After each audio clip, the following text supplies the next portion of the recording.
50 languages.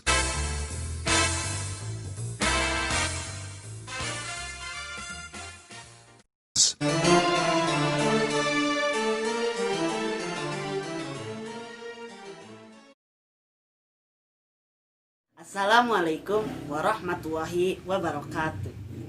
Di sini kami dari kelompok 1 akan menjelaskan tentang kebijakan-kebijakan ekonomi pada masa demokrasi liberal, di mana kelompok kami akan menjelaskan tentang kebijakan Gunting Syafruddin.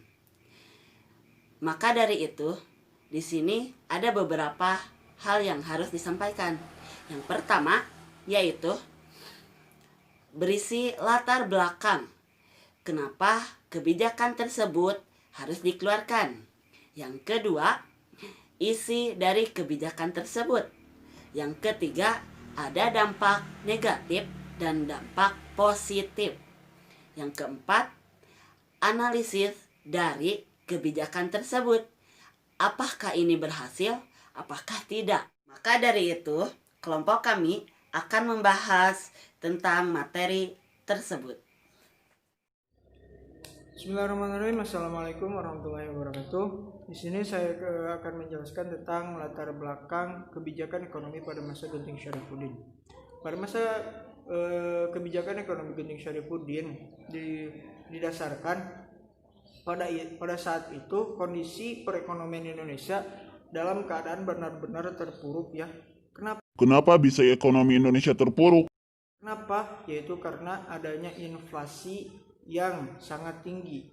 Jadi dikarenakan adanya inflasi yang sangat tinggi berpengaruh besar terhadap perekonomian Indonesia gitu ya. Atau bisa disebut juga hiperinflasi gitu. Gunting Syafruddin diterapkan untuk menggunting mata uang Nica dan mata uang Dejapase, bank pecahan 5 golden ke atas. Jika nilai uangnya 5 golden ke atas, maka yang ditukar sebesar 2,5 golden, setelah itu nantinya akan dibayar 30 tahun kemudian oleh negara dengan bunga 3% setahun. Gunting Syafruddin adalah kebijakan moneter yang ditetapkan oleh Syafruddin Prawiranegara, Menteri Keuangan dalam Kabinet Hatta II, yang mulai berlaku pada jam 20.00 tanggal 10 Maret 1950. Dampak negatif dari kebijakan Gunting Syafruddin. Gunting Syafruddin berhasil mengurangi jumlah uang yang beredar. Dengan berkurangnya jumlah uang, inflasi turun. Namun secara jangka menengah, kebijakan ini tak cukup untuk mengatasi kekacauan ekonomi. Tahun 1993, indeks harga 19 bahan pokok meningkat 250% dari tahun 1950. Jumlah uang beredar terus meningkat dan inflasi terjadi lagi.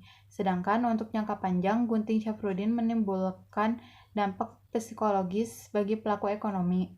Perusahaan-perusahaan besar dengan modal kuat menimbun barang kebutuhan masyarakat. Ini membebani rakyat dan merugikan pedagang.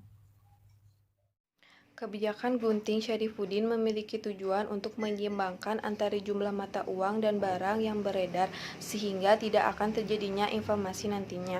Kebijakan ekonomi Gunting Syarifuddin tidak hanya memangkas setengah dari mata uang tersebut, tetapi juga dengan cara memotong fisik uang tersebut menjadi 2 bagian.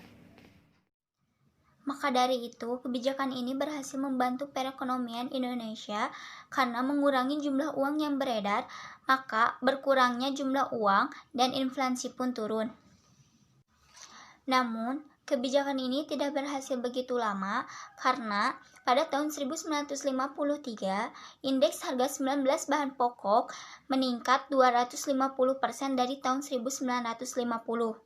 Maka jumlah uang yang beredar terus meningkat dan inflasi pun terjadi lagi.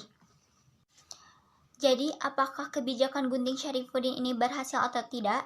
Jawabannya yaitu berhasil, walaupun tidak bertahan lama. Terima kasih atas perhatiannya. Semoga bermanfaat bagi kita semua.